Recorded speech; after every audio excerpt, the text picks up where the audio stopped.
नमस्कार दोस्तों, आप सभी को दोबारा देखकर बहुत अच्छा लगा। सुनो कहानी के संक में आप सभी का स्वागत है। आज मैं आपके लिए लाया हूँ बुद्धिमान बंदर की कहानी। बात राजा दिव्यमाली के शासन की है।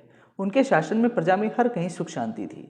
राजा के राजमहल में बहुत बड़ा उद्यान था और उसी बगीचे में बहुत सारे राजकुमार खेला करते थे।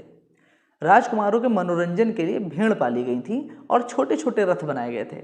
राजकुमार उन भेड़ों के रथ पर बैठ के पूरे राजमहल का चक्कर काटते। उसी बगीचे में बंदरों की टोली रहा करती थी। उन बंदरों में एक बंदर बहुत बुजुर्ग था जो सभी बंदरों का मुखिया था। और वह सिर्फ सामान्य बंदर नहीं था, उसके अंदर बहुत दूरदर्शिता थी। वो किसी भी चीज़ को बहुत ध्यान से देखता और उसके दूरगामी परिणामों के बारे में सोचता। एक दिन बूढ़ा बंदर बैठा बैठा यह सोच रहा था कि ये जो भेड़ है पूरे राजमहल में ऐसे करके दौड़ती रहती हैं और ये रसोई का चक्कर भी लगाती हैं। वहाँ पर जो बावर्ची है इनको किसी न किसी चीज़ से फेंक कर भगाता है। किसी दिन ऐसा होगा इस बावर्ची के हाथ में कुछ नहीं होगा और ये भेड़ें रसोई में जाएंगी और ये क्या करेगा, एक जलती हुई लकड़ी निकालकर भेड़ को फेंकेगा भगाने के लिए।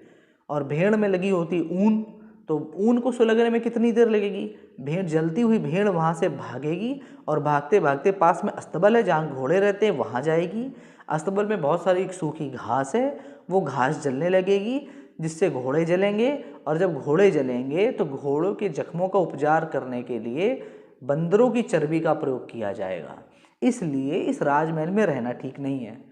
जैसे ही सारे बंदर आए शाम को, तो उस बुजुर्ग बंदर ने सबको ये अपनी बात बताई कि भाई देखो ऐसा है, इस राजमहल को जितना जल्दी छोड़ दो उतना बेहतर है। हम सब जंगल चलते हैं, वहाँ फूल फल की कोई कमी नहीं है, खूब खाएंगे, आराम से सुख से रहेंगे, सुरक्षा से रहेंगे। पर सभी बंदरों ने बूढ़े की बात को नकार दिया और कहा कि अरे दादा, तुम्हारी उम्र हो गई है, कहाँ चक्कर में पड़े हो, तुम्हारे बस का नहीं है, आराम से विश्राम करो। हम लोग यहाँ हैं राजमहल में, बढ़िया खेल रहे हैं, कूद रहे हैं, कोई समस्या नहीं, अच्छा खा रहे हैं, अच्छा पी रहे हैं और ईश्वर की दया से सब हमारे पास है। बूढ़े बंदर ने कहा कोई बात नहीं, एक दिन ऐसा जरूर आएगा जब तुम मेरी बातों को याद करोगे। बूढ़ा बंदर राजमहल छोड़कर चला जाता है। जैसा बूढ़ा बंदर ने सोचा था एक दिन वैसा ही होता है। भेड़ को आग लगती है, भेड़ से अस्तबल में आग लगती है, अस्तबल में घोड़े जलते हैं और वैद्य कहता है कि यदि बंदरों की चर्बी घोड़ों पर लगाई जाए तो घोड़े बहुत जल्दी ठीक हो जाएंगे। और राजा के आदेश से सारे बंदर मरवा दिए जाते हैं। बंदरों के मारे जाने के बाद उनकी चर्बी से घोड़ों का उपचार होता है। बूढ़ा बंदर एक दिन ऐसे ही बैठा बैठा सोचता है कि चलो अपने बच्चों से मिलाते हैं, क्या कर रहे हैं, राजमहल चल के देख तो आते हैं।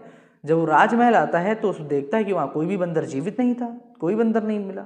तो वहाँ एक तोते ने उसको सारी बात बताई कि काका ऐसी बात है कि ऐसा ऐसा हुआ था और सारे बंदर उसमें मारे गए।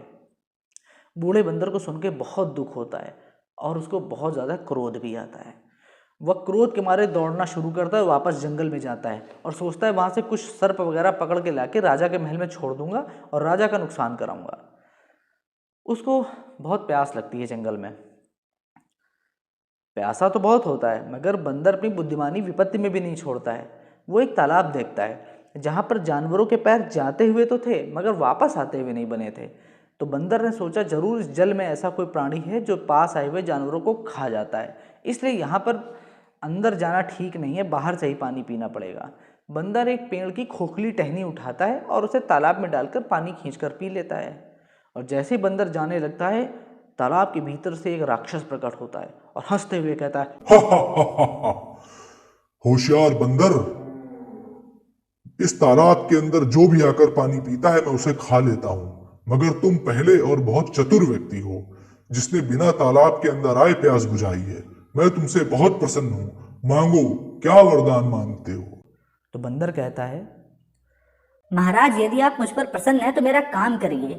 मैं राजा के समूल परिवार को नष्ट करना चाहता हूँ।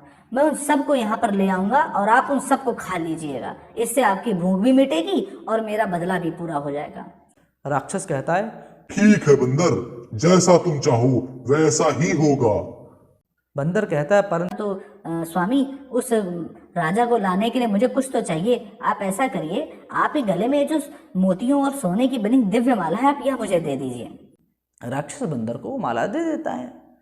बंदर वो माला डालकर राजमहल आता है और राजमहल आने के बाद उसी कमरे की मुंडेर में बैठता है जहाँ राजकुमार और राजा रहते थे। राजा बंदर को देखता है और बहुत हैरान हो जाता है, कहता है इतना दिव्य हार ये तो हमारे पास नहीं है, स्वयं राजकोष में ऐसा हार नहीं है और ये बंदर ऐसा हार कहाँ से लेकर आ गया। तो राजा बंदर से कहता, अरे बंदर तू तो यहीं रहता था और कैसा है रे तू, बड़े दिनों से तुझको देखा नहीं और ये कैसी तूने दिव्य माला डाल रखी है। तो बंदर कहता है, अरे महाराज, तुम्हारे शासन में हमारा बढ़िया काम चल रहे होते, हम गए जंगल, वहाँ एक बहुत बढ़िया तालाब है और इंद्रदेव ने बनाया थे उसे, और जो उसमें नहाता है उसके गले में जैसी माला आ जाती है। बंदर की ऐसी बातें सुन के राजा ने कहा, अरे बंदर तू सच कह रहा है? बंदर कहते, लो महाराज, तुम्हारे लाने मजाक कर रहे हैं क्या? बंदर की ऐसी बात सुन के राजा कहता है, बंदर हमें वहां लेकर जाएगा ना, तू तो हमारे यहाँ रहता था, हम तो तेरे जानकार हैं। बंदर ने कहा, महाराज ये कुछ पूछने की बात है, तुम्हें तो जरूर लेके चले, चलो हमारे संगे। और जैसे ही बंदर उनको लेकर आता है तालाब के किनारे, और राजा जो कहता है, महाराज जो जो इसमें नहाएगा सबको ऐसी ऐसी मोती की माला मिलेगी, सबके सब फान जाओ। राजा का पूरा परिवार उसमें जाता है नहाने के लिए, लेकिन वापस कोई नहीं आता। बहुत देर हो जाती है, कोई वापस नहीं आता। राजा बंदर से कहता है, बंदर इतनी देर हो गई, कोई बाहर क्यों नहीं आया? बंदर ने कहा, महाराज बाहर तो कोई ना आएगा, क्योंकि जैसे तुमने हमारे घर वालों को मारा है, हमारे कुटुंबजनों को परेशान किया है, इस तालाब में रहने वाले राक्षस ने तुम्हारे पूरे कुटुंब को खा लिया। अब तुम भी वैसे ही अकेले रह के यातना झेलो जैसे मैं झेल रहा हूँ। इस कहानी से हमें शिक्षा मिलती है कि कभी अपने फायदे के चक्कर में दूसरे का नुकसान नहीं करना चाहिए, क्योंकि कौन कहाँ पर कब आप पर भारी पड़ जाए आपको कुछ नहीं पता। और विपत्ति में भी कभी अपने ज्ञान और विवेक का साथ नहीं छोड़ना चाहिए, क्योंकि किसी भी मुश्किल में आपका ज्ञान, आपका विवेक ही आपके सबसे बड़े साथी हैं। ये कहानी आपको कैसी लगी कमेंट में बताइए। ऐसी और कहानियाँ देखने के लिए वीडियो को लाइक करें और चैनल को सब्सक्राइब करना ना भूलें। तब तक के लिए बाय बाय।